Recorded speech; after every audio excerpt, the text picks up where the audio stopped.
ایک بار پھر آپ کے سامنے ایک نئی پریزنٹیشن لے کے حاضر ہوں. جیسا کہ آپ اسکرین کے اوپر دیکھ سکتے ہیں 12th constitutional amendment in 1973 constitution of Pakistan.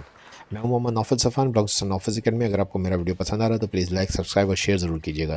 چلتے ہیں ٹاپک کی طرف اور دیکھتے ہیں پاکستان کے موجودہ آئین میں 12ویں کانسٹیٹیوشنل امینڈمنٹ 1991 میں پرائم منسٹر نواز شریف صاحب کے دور میں کی گئی. یہ پہلا دور تھا ان کا. اس ترمیم کا، اس امینڈمنٹ کا مقصد ٹیررزم اور سنگین جرائم سے نمٹنے کے لیے 3 سال کے لیے اسپیشل کورٹس کا قیام تھا، تاکہ تیز تر اور مؤثر اور افیکٹو جوڈیشل جو ہے وہ ایکشن یا عدالتی کارروائیوں کے ذریعے سے ان جرموں کو، ان جرائم کو فوری طور پہ قابو کیا جا سکے. پاکستان کے کانسٹیٹیوشن میں 12th کانسٹیٹیوشنل امینڈمنٹ کے فائنل ڈاکومنٹ پہ اس وقت کے پریزیڈنٹ صدر غلام اسحاق خان نے سائن کیا تھا. یہ ترمیم یا یہ کانسٹیٹیوشنل امینڈمنٹ 27 جولائی 1991 کو پارلیمنٹ سے منظور ہوئی اور پریزیڈنٹ غلام اسحاق خان کی منظوری کے بعد 1991 میں ہی یہ ترمیم پروملگیٹ ہو گئی. 90 کی دہائی کے آغاز میں پاکستان کو دہشت گردی اور شدید جرائم کے بڑھتے ہوئے واقعات کا سامنا تھا، جس میں خاص طور پر کراچی میں امن و امان کی صورتحال بہت زیادہ خطرناک حد تک بگڑ گئی تھی.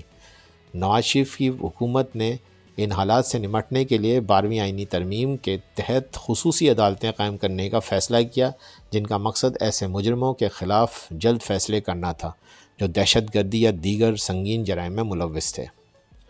12ویں کانسٹیٹیوشن امینڈمنٹ نواز شریف نے اپنے اقتدار کو بھی اور زیادہ مستحکم کرنے کے لیے استعمال کیا. یہ ترمیم ان کے حق میں اس لیے کی گئی کہ امن و امان کی بحالی ہو سکے. خصوصی عدالتوں کے قیام سے حکومت کی مؤثر کارروائیوں کا تاثر پیدا ہوا، جس سے عوامی حمایت میں اضافہ ہوا. سیاسی مخالفین کو کنٹرول کیا گیا. ان عدالتوں کا استعمال سیاسی مخالفین اور حکومتوں کے ناقدین کے خلاف بھی کیا جا سکتا تھا، کیونکہ خصوصی عدالتوں کو تیز رفتار فیصلے دینے کا اختیار تھا، جس سے نواز شریف کے مخالفین کو دبانے کا موقع بھی ملا. اس امینڈمنٹ کے ذریعے کانسٹیٹیوشن کی مندرجہ ذیل آرٹیکلز کو امینڈ کیا گیا. آرٹیکل بی 212 کا اضافہ کیا گیا. اس آرٹیکل کے تحت تمام خصوصی عدالتوں یا اسپیشل کورٹس کا قیام عمل میں آیا.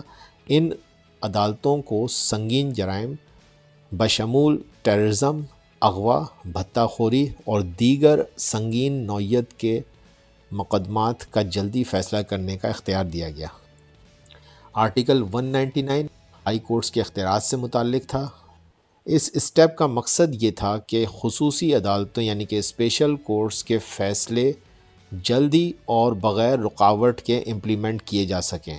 آئی ہوپ کہ یہ پریزنٹیشن آپ کے لیے بینیفیشل رہی ہوگی. Thank you very much.